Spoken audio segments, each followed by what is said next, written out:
Well, hello everyone, and welcome back. I'm super excited to have Lynda Sunshine West back here for another action-packed episode. She's been an amazing friend of mine for over this past year, and I was sharing with her how she inspired me in a lot of ways. You know, she's going to talk today about her book, The Year of Fears, and I actually started this podcast with that idea in mind. Do one thing every day that scares you. So, Lynda, I just wanted to share that little backstory so people know that you're a powerful influencer.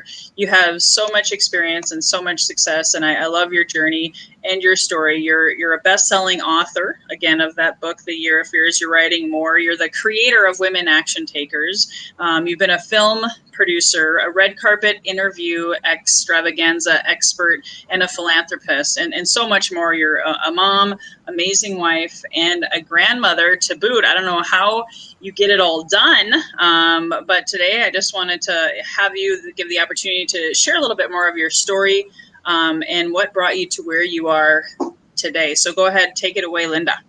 Well, I'll share the Cliff Notes version of the story. Like many people listening, I grew up in an abusive, alcoholic household, and growing up in that environment, I didn't realize it at the time. Actually, I didn't realize it till I was 51 when I hired a life coach.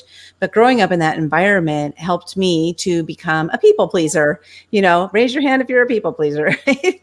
And so, being a people pleaser, I just said yes to everybody because I wanted to keep the peace. I always wanted to keep the peace. And this kind of led me to being very unhappy in my life. And I didn't really realize I was unhappy until I was 51. When I met a life coach, I ended up hiring her and working with her to help me to change my life, to figure out who am I? Why am I here on this planet? What is my purpose? And this all led to me, like the start of my life. Like I like to say, I started life at age 51. So I'm only 5 years old now, or I'm 6 now. Okay. Because I just turned 57.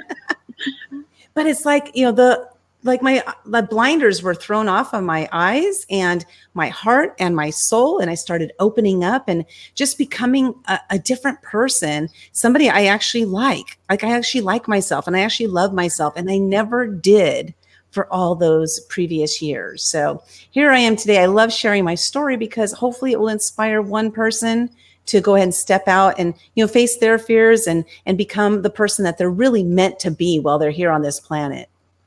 I love it. I love it. And since I already mentioned to it, let's just knock it out. How did you end up becoming a best-selling author? And I know there's power behind the title, The Year of Fears. Can you share a little bit more about that part of your story? Yeah, the Year of Fears, it started off with me just like waking up the morning of January 1st, 2015. I'm a person who doesn't do New Year's resolutions because I have never, ever gone through with a resolution that I set, But this year was going to be different. And I decided that instead of doing a resolution, I was just going to make a commitment. So I made a commitment to myself. And the commitment was to face a fear every single day. But now, why did I get to that point? Why did I decide to face the fear every single day? Well, the previous year, from August to November, I worked with that life coach I mentioned, and she helped me grow and change so much and just step into who I am so much that when my time was up with her at the end of November, I went through December and I didn't have much growth. So I said to myself, how can I grow without hiring another life coach, right? Or without working with her continuously forever. And so that was when I decided to face a fear every day, because I realized I had so many fears. So what I would do is every morning when I woke up, I would ask myself the question. So before I got out of bed or anything, just ask myself the question, what scares me? And I would lay there in bed until the answer came, whatever that answer was for that day. My commitment to myself was to face that fear that day. So every day for 365 days, I faced a fear. Many of them were reoccurring fears because my fears were so deep rooted from my childhood that they just kept showing up over and over. And guess what? They still show up today. But I know how to recognize them quickly. This was the number one thing, was for me to recognize that's a fear. And then say, well, where does that fear stem from? Because our fears are from past. Our fears aren't from future or present. They're from past. Like our past is what's gotten us in this position of being scared of something. So what caused that fear? And then how can I address that fear that was caused and face it? And I learned how to do that quickly. So now that whole process that used to take me maybe hours now takes me a matter of seconds, sometimes in a matter of minutes. It's really amazing what will happen when you practice something on a regular basis for every single day. I love it. You're just speaking my language, because it's all about repetition, and becoming familiar with that, whether it's a skeleton in a closet, maybe a family a trauma. I know I started this podcast after recognizing that I was afraid to speak my truth and have my voice heard. Yeah. But I did it anyway, and it was terrifying. And so I know you've gone through so much in your journey, and I just want to recognize, how powerful you've been, an inspiration to me. And part of what we're doing here is collaboration. And I know you both love collaboration, so I know that's a topic that you're very passionate about. Can you, and it's so timely too, because, with 2020 and a lot of people losing jobs, losing their minds, losing their health, or having a lot of fear, right? Everyone's having a year of fears right now, it seems like. Can you speak more why you're so passionate about collaboration, and how could maybe that help someone right now? Why I'm passionate about it is it's helped me so much. It's helped me to grow. Like, for example, I was putting on an event. I've done events, like event planning. I've planned over 100 events. There's a lot of things I've done, It's like my life experiences are very vast, because I found, I kind of get bored easily. And so I need to do new things. And there's a lot of us out there like that. And people used to try to put me into a box, but you got to follow this one path, you got to stay inside of this box. And I'm like, there is no freaking box. Like I don't want a box. I'm a jack in the box. I'm jumping out of it. And, that's why I think when I ran away at 5, right, for all intents and purposes, I was planning on being gone forever. I never wanted to go back, because I wanted my life to change. So I got back home and I was in this box. So anyway, the collaboration, it was interesting. I'm putting on this event called Secret Knock, and I get this call from this man named Les Brown. Many people listening might have heard of Les Brown. Yes, yeah. The Les Brown. What was funny about it is I was doing a live video and his name popped up on my phone. And I was like, oh my God, I got to go. Les Brown's calling me. Well, the reason why I was connected with Les Brown was because he was one of the speakers at the event. So I was in connection with him. But what he did that day was so amazing that it literally changed the way I thought about connections with people. What he said is, and he called me up to tell me this: Lynda, you have been such an amazing servant leader. When I'm in town, you make sure to connect with me, because I want to teach you how to leverage my name. And I was just blown away that he took the time to do this. So when he came to town, I did. I reached out to him. I said, okay, Les, I'm available this day, this time, let's meet up. And he did. He met with me for a couple hours. It was like 3 or 4 hours, just he and I.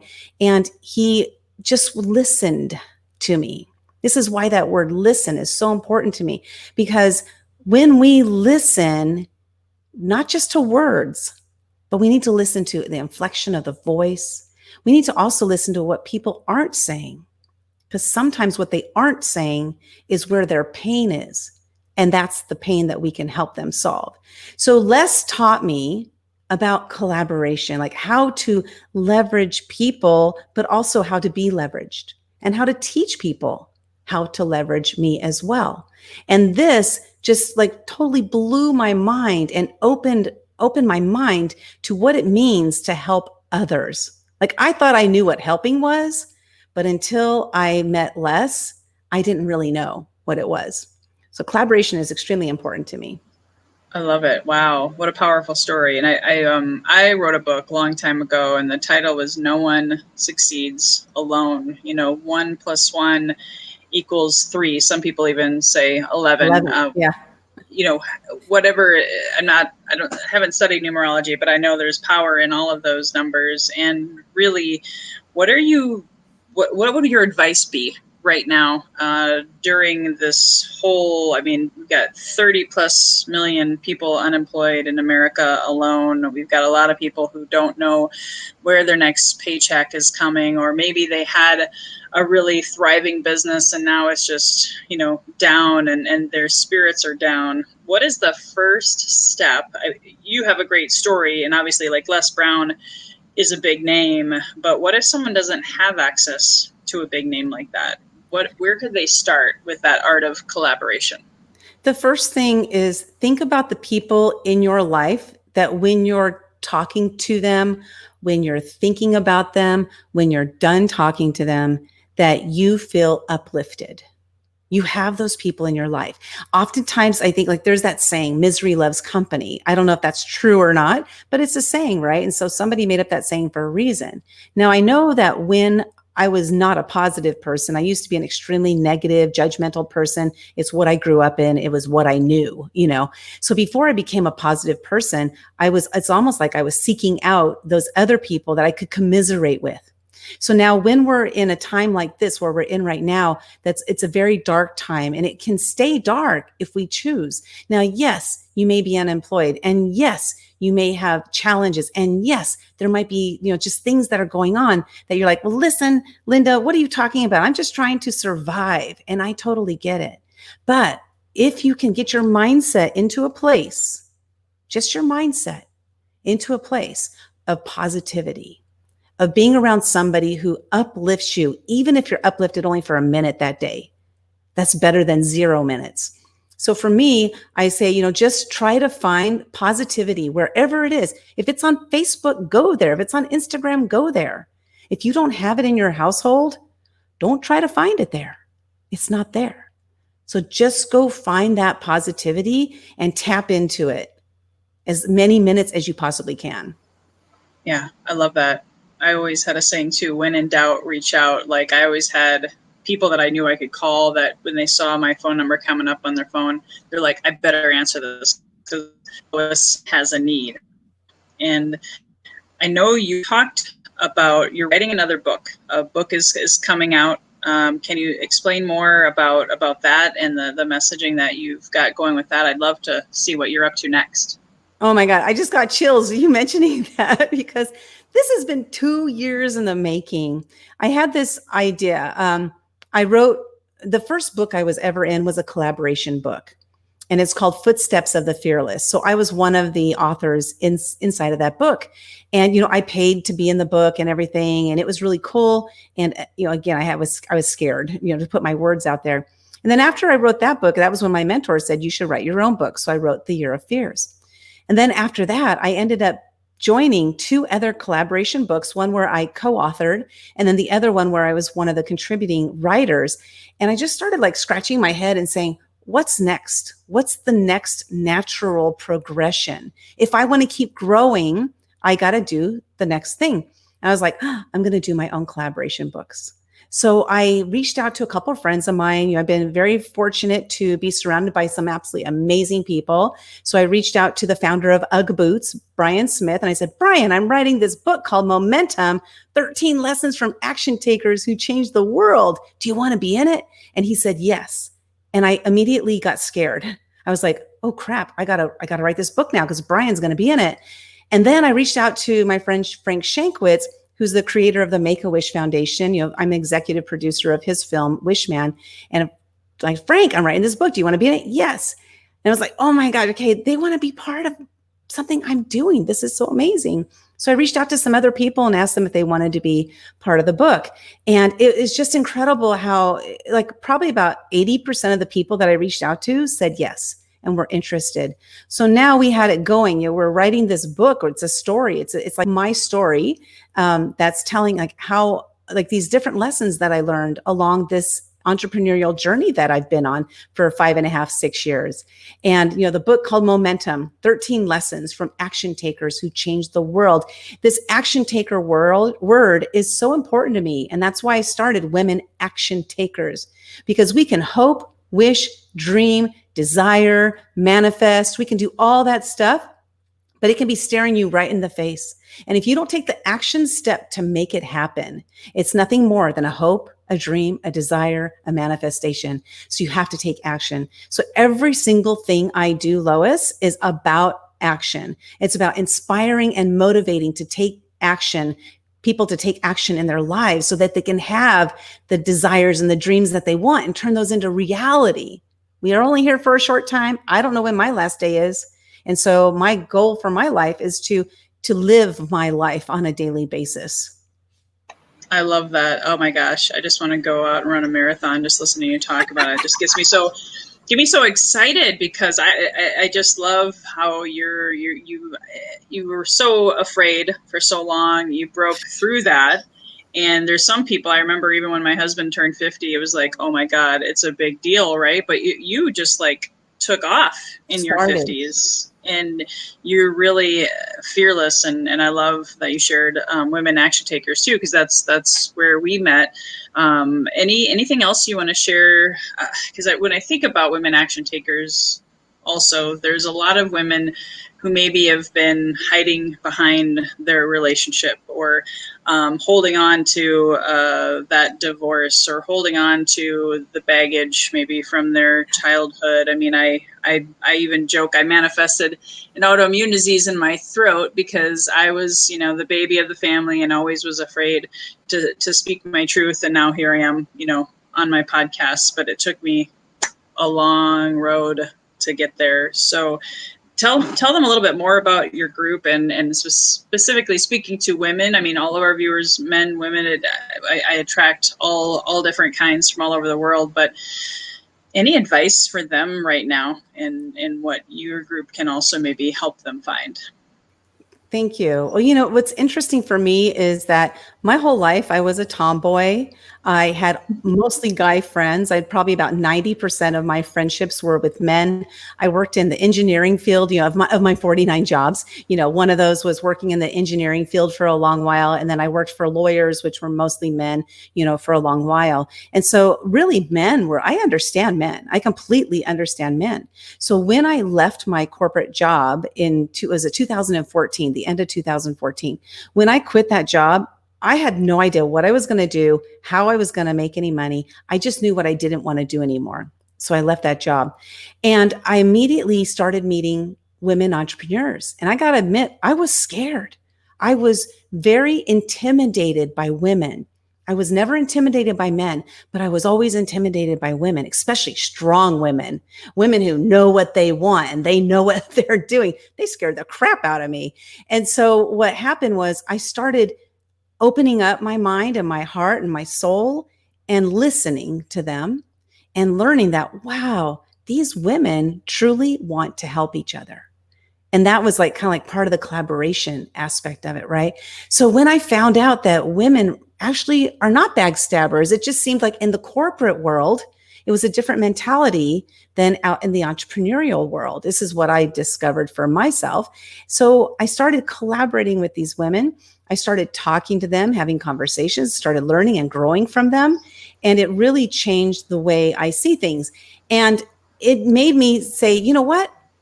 I work really well with women too. I work great with men, but I also work well with women. But what was different with the women as opposed to the men is the women were inspired by me. And it's not like I'm bragging about this. The reality is the reality. Women were inspired to take action in things in their lives. They were inspired to make moves that they had previously been scared to do. And because of that, I decided I'm going to work with women, because if I can inspire and motivate them to take action in their lives, to step out, and one of my friends, she's getting a divorce because she finally got the courage to do it after 10 years of talking about it. So if it's not about her getting the divorce, it's about the confidence that she has, that she doesn't need to, like you said, hold on to that baggage anymore. She can let go and go live her life now. It's all about taking action and being true to yourself, right? Yeah. Yeah. And you have to take time to be true to yourself, because you got to know what is true to yourself first. Right on. Awesome. Awesome, awesome. Well, I know that you have so much value and so much more that we can share. But I love asking this question, and I know you'll have an amazing answer because of your journey. When you hear the phrase "healthy and wealthy and wise," I have a lot of depth and a lot of meaning, and that's why I called my podcast this. But what comes to your mind when you hear that phrase "healthy and wealthy and wise"? Well, wealth is not just money. That's the very first thing that comes to mind, which is a wise statement. So it's like it kind of fits in there, right? But wealth is really, what does wealth mean to you? When my mom passed away, the last couple weeks of her life, she had been with my abusive dad for 55 years. 55 years. And what she said to me was so important. And this was all about, to me, this was the wealth of knowledge that she shared with me, is that Mm. I lived my life with so many regrets. Make sure that you live your life with no regrets. That right Wow, there told me that that is what wealth is really all about. And that's why I have a mission to every single day to grow, to just become a better person and to live my life to the best of my ability. that's awesome. Wow, what a powerful message. That's I hope you guys are taking notes on this because yeah, that's what they say when people are on their deathbed. It's the mistakes and the regrets that they focus on, and you can't change Yeah. that, right? Yeah. So please heed her message, especially as a lot of people maybe struggling right now, whether your sales are down, whether your business has been impacted. What can you do to change your future, not focusing on the past and the regrets? Here and now, take action. How can they get a hold of you, Lynda, past today's call? I know I shared with them your website, womenactiontakers.com. Any other sites that they can find you on? Yeah, find me on, well, my book is at Momentum, the book. That's one. But you can find me on Facebook as well as LinkedIn, and that's Lynda Sunshine West. Awesome. Beautiful. Yeah, we have your spelling on there, and then of course your free gift as a thank you for Yes. any attendees to be here. Can you share with them how can they access your other best-selling book? Yes, theyearoffears.com. Just go to theyearoffears.com and you can download a free copy of the book. I hope you enjoy Awesome. it. Well, it's so timely. It's so relevant. That's why I wanted to get you on here right away at the beginning of this journey of this podcast, because a lot of people, I love that phrase. Eleanor Roosevelt said, do one thing, every day that scares you. And you are living proof that that can radically change your life. And that's just a reminder for you guys, that healthy and wealthy and wise, we really want this to be about you being and becoming your best version of yourself in your health, your wealth, your wisdom, whatever that looks like for you. And again, Lynda, I just want to say thank you for being here today, for contributing and being amazing, tremendous value for our viewers today. Thank Thank you. you. Thanks for having me. This was great. All right, guys, thank you so much for tuning in.